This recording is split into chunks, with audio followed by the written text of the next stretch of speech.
What if I told you that your deepest relationship struggles are not actually about your partner at all? They are echoes of 4 specific attachment wounds that have been silently directing your entire love life since childhood. Psychiatrist John Bowlby discovered that attachment wounds form when our basic needs for security, validation, autonomy, or connection are consistently unmet in childhood. These create what psychologists call internal working models, unconscious blueprints that dictate who you're attracted to and why the same painful patterns keep repeating in every relationship. But here's what even the best therapists rarely tell you. These wounds do not just influence your relationships, they actively create them. As Carl Jung noted, until you make the unconscious conscious, it will direct your life and you will call it fate. Your psyche is literally recreating your earliest attachment injuries, not to torture you, but as an impartial mirror reflecting what remains unhealed within you. It's as if we're all running relationship operating systems installed in childhood, complete with bugs, glitches, and no obvious way to access the control panel. In this video, we will see the 4 specific attachment wounds that silently destroy relationships, how to identify which ones are controlling your love life, and most importantly, how to begin healing them at their source. By the end, you'll understand why you keep experiencing the same painful patterns and have a clear roadmap for creating the secure, loving connection you've always wanted. We'll explore the abandonment wound that creates anxious attachment, the engulfment wound behind avoidant patterns, the betrayal wound that destroys trust, and the shame wound that makes genuine intimacy feel impossible. You'll discover which archetypal energies become distorted by each wound and how to begin restoring balance. But before we explore these wounds individually, let me show you the surprising way they interact with each other, something most people completely overlook. As philosopher Alain de Botton suggests, the person who is best suited to us is not the person who shares our every taste, but the person who can negotiate differences in taste intelligently. As we explore these patterns, notice which resonates most with you and your relationships. Let's begin with what attachment theorist Mary Ainsworth identified as the most devastating wound. It creates a relationship pattern where the closer you get to someone, the more certain you become they'll leave you. But before we dive into each wound specifically, let's understand what attachment actually is. Think of attachment as your emotional operating system, the invisible code running in the background of every relationship you have. Here's the thing about your attachment style that most people do not realize. It was not chosen by you. It was programmed into you before you could even speak, based on how consistently your caregivers responded to your needs. Imagine a baby crying. If the caregiver consistently responds with comfort, that baby learns, when I need someone, they will be there. But if the response is inconsistent or absent, that baby learns a very different lesson. I cannot count on others when I need them. Now, I know what some of you are thinking. Great, so my parents messed me up and now I'm doomed to terrible relationships forever. Don't worry, I'm not here to blame parents or leave you feeling hopeless. The truth is, most parents did the best they could with what they knew at the time. And here's the good news that neuroscience has confirmed. Your brain remains plastic throughout your life. You can literally rewire these attachment patterns with the right understanding and practices. Think of it like this. If you've been trying to navigate relationships with an outdated GPS system that keeps leading you down the same dead-end streets, today you're getting a complete system upgrade. The first, and perhaps most recognizable attachment wound is abandonment. This wound forms when your needs for consistent connection and emotional responsiveness were not reliably met. The abandonment wound creates what psychologists call anxious attachment. If you have this wound, you might recognize some of these patterns. You're hyper-aware of subtle changes in your partner's mood or behavior. You fear being left or replaced, even when there's no evidence it will happen.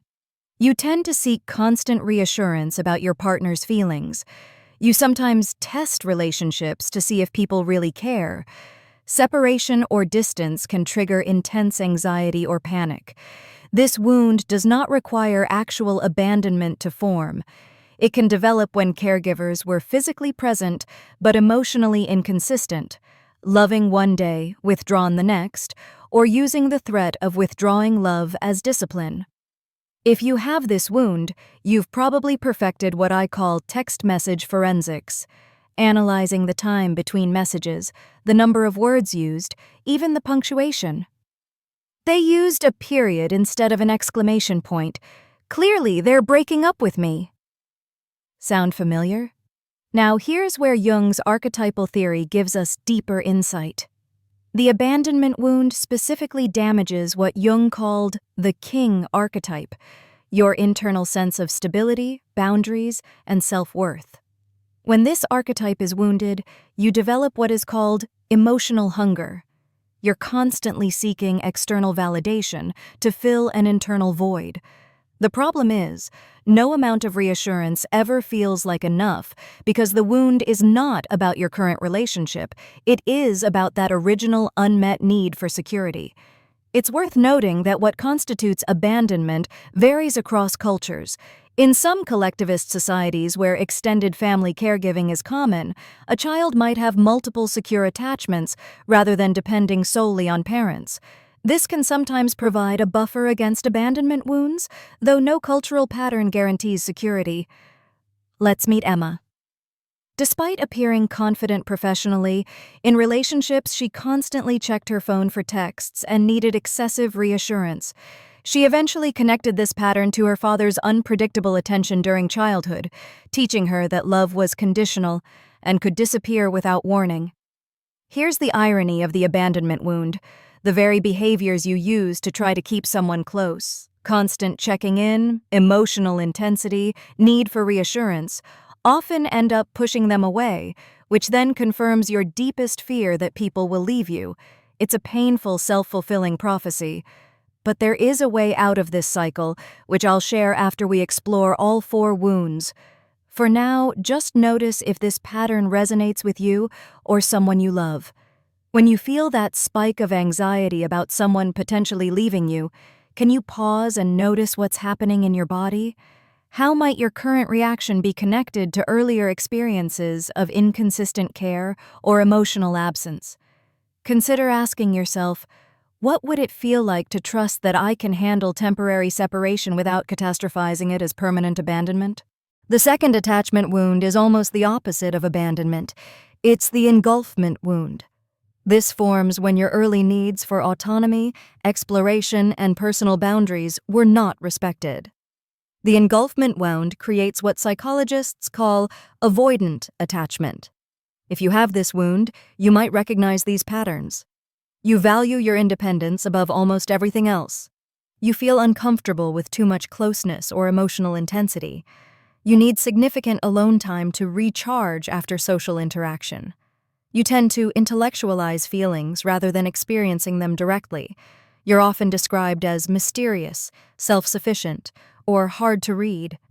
What's interesting about the engulfment wound is that it often forms in what looks like a loving, attentive family. The key difference is that caregivers did not recognize your separateness. They treated you as an extension of themselves, rather than as an individual with your own needs and preferences. If you have this wound, you've probably mastered what I call the emotional fire drill, the ability to evacuate a relationship at the first sign of emotional smoke. Someone texts, "We need to talk," and suddenly you're halfway to another continent, emotionally speaking. In Jungian terms, the engulfment wound damages the warrior archetype, your capacity for healthy self-protection, appropriate action, and maintaining boundaries. When this archetype is wounded, you develop what I call a freedom reflex, an automatic pulling away whenever relationships start to feel too close or demanding. Let's meet James.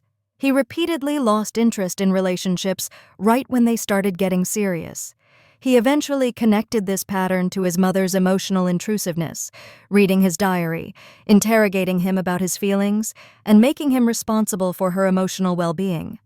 He never developed the psychological privacy needed to form his own identity. Here's the painful irony of the engulfment wound. Your need for space and independence often attracts partners with abandonment wounds who crave closeness and reassurance. Their pursuit triggers your withdrawal, which triggers their anxiety, creating a classic pursue-withdraw dynamic that leaves both people feeling misunderstood and unfulfilled. It's like a relationship dance where one person keeps saying, "Come closer," while the other is frantically looking for the exit sign. If it were not so painful, it would almost be comical how perfectly we choreograph these patterns. And just like the abandonment wound, there are specific healing practices for the engulfment wound, which we'll explore later in the video. The next time you feel that urge to create distance in a relationship that's becoming close, can you stay present with the discomfort for just a few moments longer? What specific sensations or fears arise when someone wants emotional intimacy with you? How might you communicate your need for space in a way that doesn't completely shut down connection, but still honors your boundaries? The betrayal wound forms when your trust was significantly violated by someone who was supposed to protect you. This wound contributes significantly to what attachment theorists call disorganized attachment, also known as fearful avoidant attachment in adults. If you have this wound, you might recognize these patterns. You're hypervigilant about being lied to or manipulated. You have difficulty fully trusting others, even when they've proven reliable. You may alternate between trusting too easily and not trusting at all. You're extremely sensitive to inconsistencies in what people say versus do. You may test people's loyalty or honesty in relationships. The betrayal wound is particularly complex because it creates an approach-avoid conflict in your nervous system. The very people you're drawn to for connection are also the ones who trigger your fear of being hurt. In Jungian psychology, the betrayal wound damages the magician archetype, your capacity for discernment, perspective-taking, and finding meaning in experiences. The magician represents your ability to see situations clearly and make wise judgments about people and circumstances. When this archetype is wounded, you develop what we call trust confusion, an inability to accurately assess who is safe and who is not. Let's meet Sophia. Growing up in a tight-knit immigrant community where family honor was paramount, she experienced a profound betrayal when she discovered her father had led a double life, presenting as the perfect family man while secretly having another relationship. The community's subsequent ostracism of her family compounded the wound, teaching Sophia that both individuals and communities could withdraw support without warning. As an adult, Sophia became what she calls a relationship detective, analyzing text messages and social media posts for inconsistencies. They said they were at work, but their Instagram location says they're at a cafe. Case closed. The exhausting part is, she's both the detective and the person who never feels safe. The cruel irony of the betrayal wound is that your hypervigilance for signs of deception can actually create the very betrayals you fear. Constant suspicion and accusation can push even loyal partners to start hiding things from you, not because they're being unfaithful, but because they're trying to avoid triggering your distrust. When you notice yourself becoming hypervigilant in relationships, can you pause and ask, is this current situation actually unsafe, or am I being triggered by past betrayals? What physical sensations arise in your body when you feel your trust is being tested? Consider journaling about a time when your intuition about someone's trustworthiness was accurate versus a time when your betrayal wound may have caused you to misinterpret innocent actions. This simple distinction can begin the healing process.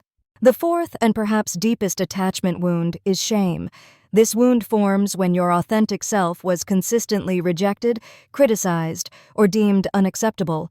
While the betrayal wound affects how you trust others, the shame wound strikes at your very sense of self-worth and lovability. The shame wound affects your entire attachment system. If you have this wound, you might recognize these patterns. You feel fundamentally flawed or unlovable at your core. You hide your true thoughts and feelings to avoid rejection. You're highly sensitive to criticism or judgment. You struggle with vulnerability and authentic self-expression. You may sabotage relationships when they start going well. The shame wound is particularly insidious because it does not just affect how you relate to others, it damages your relationship with yourself. It creates a deep conviction that if people saw the real you, they would reject you. It's important to note that shame operates differently across cultures. In collectivist or honor-based societies, shame is often a collective experience shared by family or community. For example, in many East Asian cultures, an individual's actions reflect on their entire family, creating a shared responsibility for maintaining social harmony. In more individualistic cultures like those in North America and Western Europe, shame is typically experienced as a personal failing or inadequacy. Neither approach is inherently better or worse, but understanding your cultural context can help you recognize how shame functions in your life and influences your relationships. In Jungian terms, the shame wound damages the lover archetype, your capacity for connection, vulnerability, and experiencing joy and pleasure. The lover represents your ability to form deep bonds and experience the full range of human emotions. When this archetype is wounded, you develop what I call the intimacy paradox, desperately wanting close connection while simultaneously feeling terrified of being truly seen. Let's meet Miguel. He wore different masks depending on who he was with, charming and likable, but never authentic. Whenever relationships started getting close, he'd either create conflict or disappear. He eventually connected this pattern to childhood experiences where his sensitivity and emotional needs were consistently shamed. As a boy who cried easily and needed reassurance, he was told to toughen up and stop being so needy. The devastating irony of the shame wound is that by hiding your authentic self to protect against rejection, you never get to experience being fully known and accepted, the very thing your soul most deeply craves. The relationships you do form remain superficial because you're connecting through a carefully constructed persona rather than your true self. What parts of yourself do you habitually hide from others, and what would it feel like to reveal just one of these aspects to someone safe? When shame arises, can you practice speaking to yourself with the same compassion you would offer a dear friend experiencing similar feelings? How might your relationships transform if you allowed yourself to be seen, imperfections and all, by those who have demonstrated they care about you? Now that we've explored each wound individually, let's look at how they interact, because this is where things get really interesting. Most people do not have just one attachment wound. They have a primary wound with elements of the others. Understanding these combinations helps explain the complex patterns we see in relationships. Research shows that attachment patterns develop through our overall relationship experiences, not just from specific emotional injuries. Anxious attachment often develops when caregiving was inconsistent, leading to fears of abandonment. Avoidant attachment typically forms when caregivers were consistently unresponsive, creating discomfort with closeness. Disorganized attachment in children and fearful avoidant attachment in adults are more complex patterns. These typically develop when caregiving relationships were frightening or highly unpredictable. While betrayal and shame wounds do not directly create specific attachment styles on their own, they frequently occur together and can contribute to this more complex pattern where a person simultaneously fears both abandonment and intimacy. How common wounds interact in relationships. These wounds interact with each other in predictable but challenging ways, especially in intimate relationships. Your attachment patterns will inevitably interact with your partners, creating specific dynamics. Someone with an abandonment wound will often be attracted to someone with an engulfment wound. The anxiously attached person seeks closeness and reassurance, which triggers the avoidant person's need for space, which then confirms the anxious person's fear of abandonment. It's a painful dance where both people's deepest fears get activated. Similarly, consider how betrayal and shame wounds interact. The person with betrayal trauma is hypervigilant about dishonesty, which makes the shame-wounded person feel unsafe to be authentic, leading them to hide parts of themselves. This hiding then triggers the betrayal-wounded person's suspicion. Another painful cycle emerges where both people end up feeling unseen and unsafe. Why understanding these dynamics matters. Recognizing these patterns is crucial because it helps you stop taking your partner's reactions personally. Their behavior is not just about you, it's about their attachment wounds interacting with yours. This awareness creates space for compassion and more effective communication. As psychologist Esther Perel wisely notes, where you are most wounded is where you are most defended, but also where you are most passionate. Your attachment wounds don't just create pain, they also shape your deepest desires and strongest values in relationships. By understanding how these wounds interact, you gain valuable insight into not only the challenges you face, but also the unique strengths you bring to your relationships. Now let's talk about healing, starting with the abandonment wound. Remember, this wound creates anxiety about being left and an excessive need for reassurance. The first step in healing this wound is acknowledging the anxiety when it arises. This might sound simple, but it's profoundly important. Most people with abandonment wounds try to suppress their anxiety because it feels overwhelming or shameful. When you feel that familiar spike of panic, maybe your partner didn't text back right away or they seem distant, pause and simply name what you're experiencing. I'm feeling abandonment anxiety right now. Don't judge it, fight it, or try to rationalize it away. Just let it be there. This acknowledgement actually begins to reduce its power over you. The second step is practicing compassionate curiosity toward your anxiety. Rather than trying to make the feeling go away, gently turn toward it with questions like, what is this anxiety trying to protect me from right now? What does this part of me need to feel more secure? This approach is powerful because it honors the protective function of your anxiety. That anxious part of you is not your enemy. It developed to keep you safe from the pain of rejection. By getting curious about it rather than fighting it, you create an internal relationship of trust rather than conflict. Here's a specific journaling exercise that works wonders for abandonment anxiety, the then versus now practice. Draw a line down the middle of a page. On the left side, write then and describe the original situation where you felt abandoned as a child. On the right side, write now and identify how your current situation is different. This helps your nervous system recognize that you have resources now that you did not have then. The third step is strengthening your king archetype by establishing healthy boundaries. This might feel counterintuitive if you have an abandonment wound because you fear setting boundaries will push people away. But the opposite is true. Clear boundaries actually create safety in relationships. When abandonment anxiety strikes, try this script instead of demanding reassurance. I'm noticing I'm feeling anxious right now. I know this is my attachment system getting triggered, not necessarily about you. I need a few minutes to check in with myself, and then I'd appreciate a brief connection with you when you're available. This communicates your experience without making your partner responsible for fixing it. Let's meet Sarah. She had severe abandonment anxiety and would panic whenever her partner needed space. She started by simply acknowledging her anxiety. I'm feeling scared right now because he wants to spend the evening alone. She would let herself feel the fear without immediately acting on it. Then she would practice compassionate curiosity, asking herself, what exactly am I afraid might happen? What does this anxious part of me need right now? Often she discovered that beneath the anxiety was a younger part of herself that felt forgotten when her father worked late nights.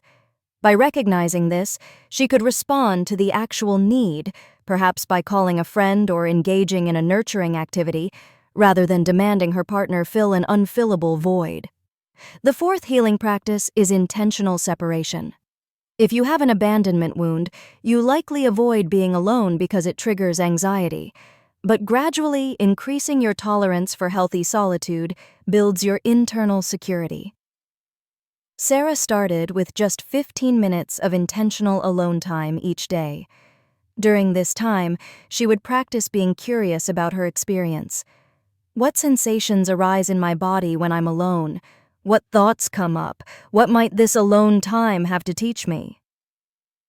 This curious approach helped transform solitude from something threatening into something potentially valuable. Remember, The goal is not to never need others. Humans are wired for connection. The goal is to develop a secure base within yourself so that you can enjoy interdependence rather than codependence. As psychologist John Bowlby himself noted, the capacity to be alone is the hallmark of emotional maturity. When you heal your abandonment wound, you discover that you can miss someone without feeling like you'll die without them. Now let's address healing the engulfment wound, the fear of being controlled, invaded, or losing your autonomy in relationships. Let's call this the 3B approach for healing engulfment wounds: breathe, buffer, and bridge. The first step, breathe, is about recognizing that true intimacy does not require fusion. When you feel that claustrophobic sensation rising, pause and take 3 deep breaths before responding. This interrupts the automatic withdrawal reflex. The second step, buffer, involves creating healthy space within relationships. This might mean scheduling regular alone time, maintaining separate interests, or simply communicating your need for psychological privacy. The third step, bridge, is about consciously choosing connection even when your instinct is to pull away. This is where conscious vulnerability comes in. If you have an engulfment wound, you likely pride yourself on self-sufficiency. Challenge yourself to share one small need or feeling each day with someone you trust. You might say, "I had a tough day and could use some encouragement," or "I'm feeling nervous about this project." This builds your capacity for connection without triggering your freedom reflex. Here's a simple practice you can try today: the both-and technique. When you feel smothered, instead of thinking, "I need to get away from this person," try saying to yourself, "I can be close to this person and maintain my sense of self." This small cognitive shift helps your nervous system recognize that connection and autonomy can coexist. Another important practice is strengthening your warrior archetype by expressing preferences directly. Express your needs directly instead of withdrawing. Many people with engulfment wounds struggle to say what they want, fearing it will lead to conflict or control.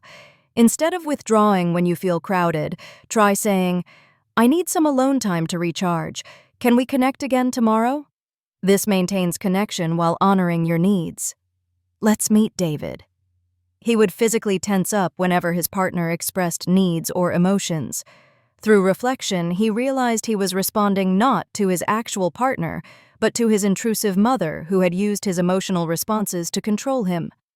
By recognizing this pattern, he could pause and ask, "Is this the past or the present?" This simple question created space for new responses. As attachment theorist Mary Ainsworth observed, secure attachment actually facilitates exploration and independence.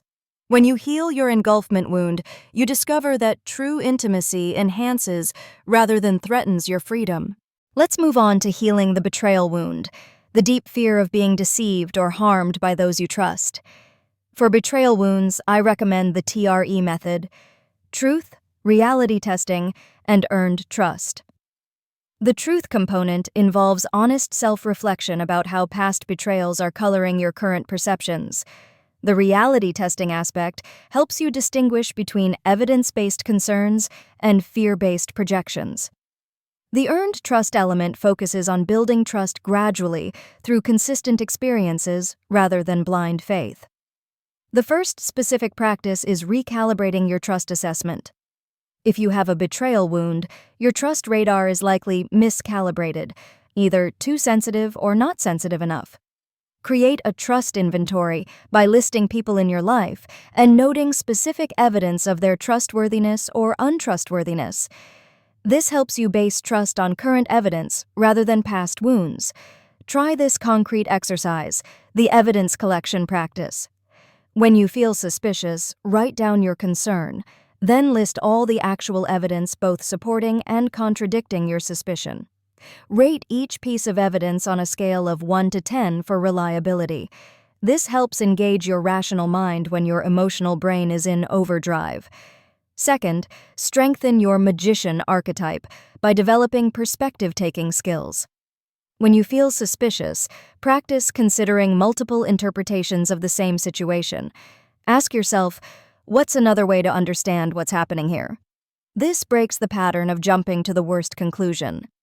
Third, practice appropriate transparency.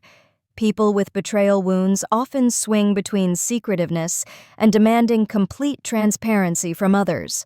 Start by being appropriately open yourself, sharing your thoughts and feelings in a way that builds trust gradually. Let's meet Michael. He would secretly check his partner's phone whenever he felt suspicious. This behavior actually increased his anxiety because he was constantly looking for evidence of betrayal. He worked on direct communication instead, asking for what he needed to feel secure while respecting his partner's privacy. This honest approach actually built more trust than surveillance ever could. As trauma specialist Bessel van der Kolk notes, the body keeps the score. When you heal your betrayal wound, your nervous system learns to distinguish between past threats and present reality, allowing you to trust appropriately without constant hypervigilance.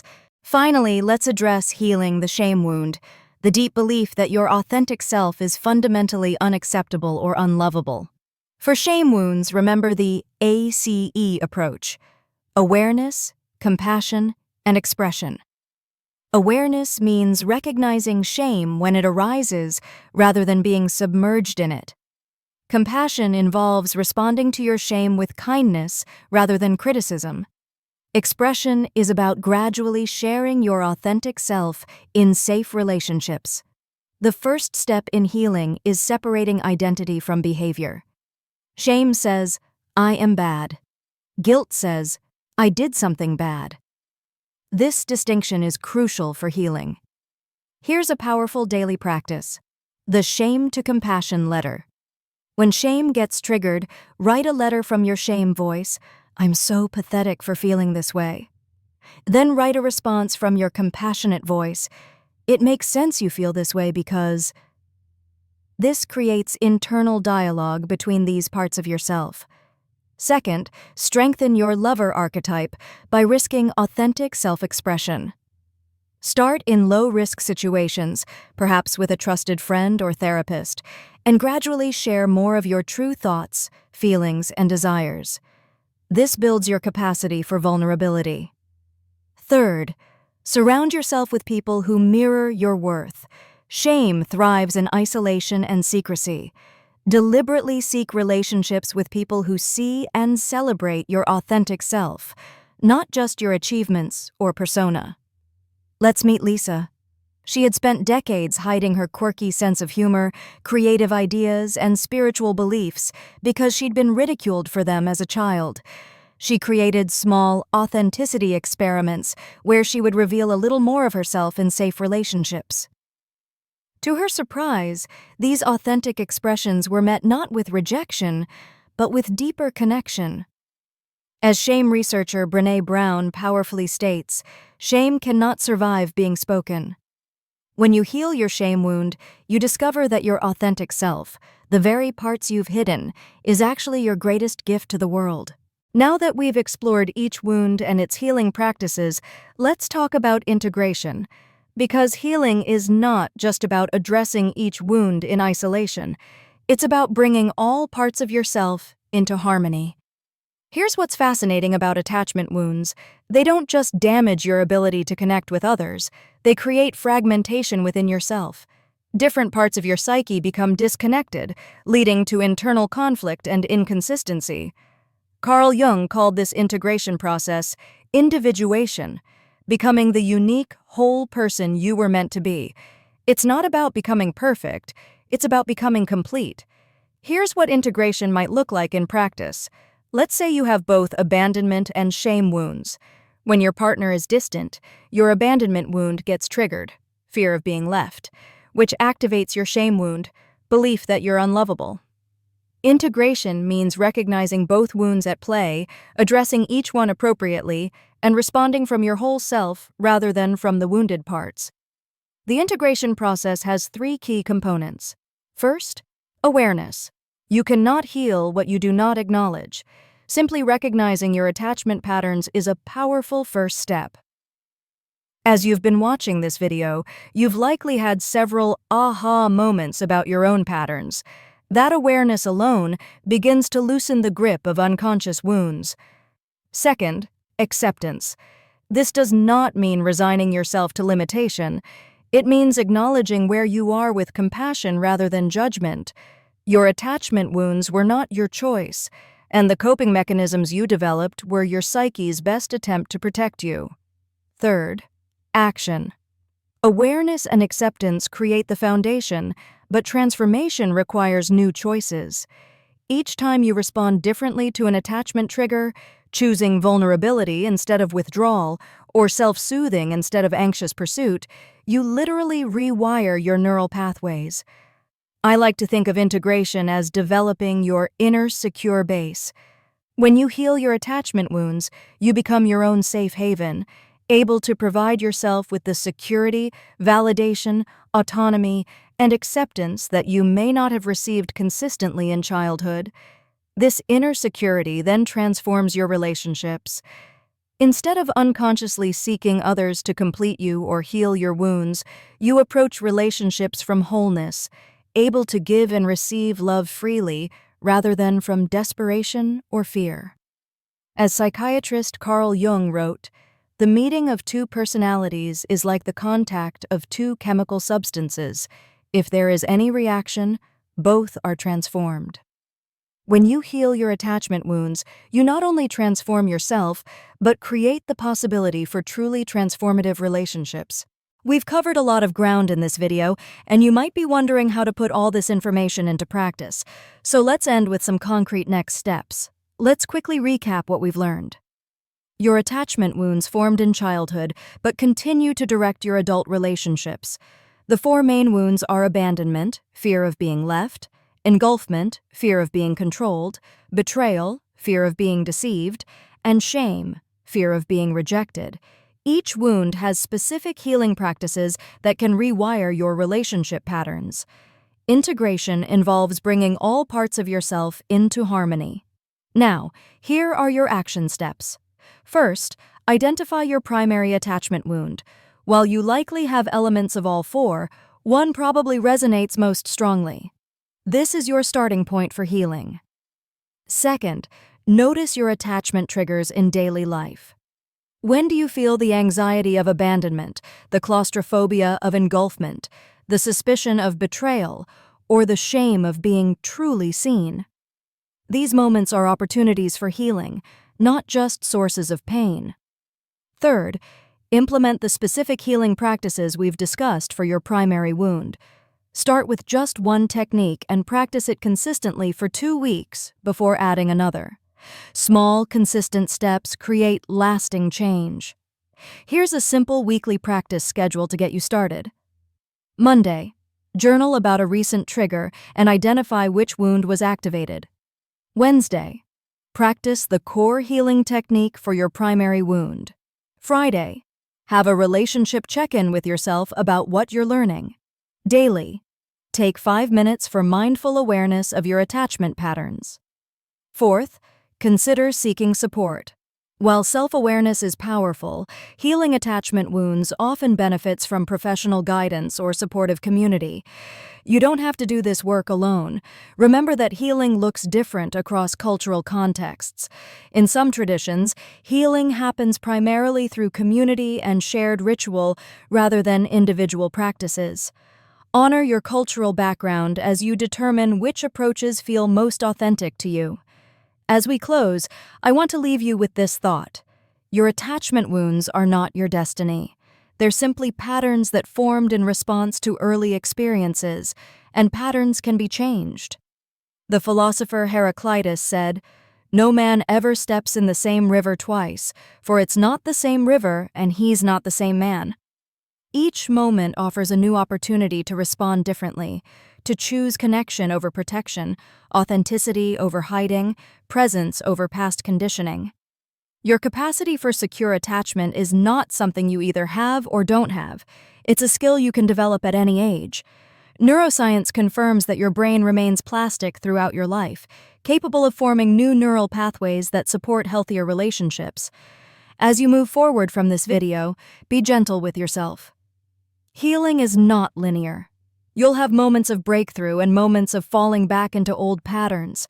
That's not failure, it's part of the process.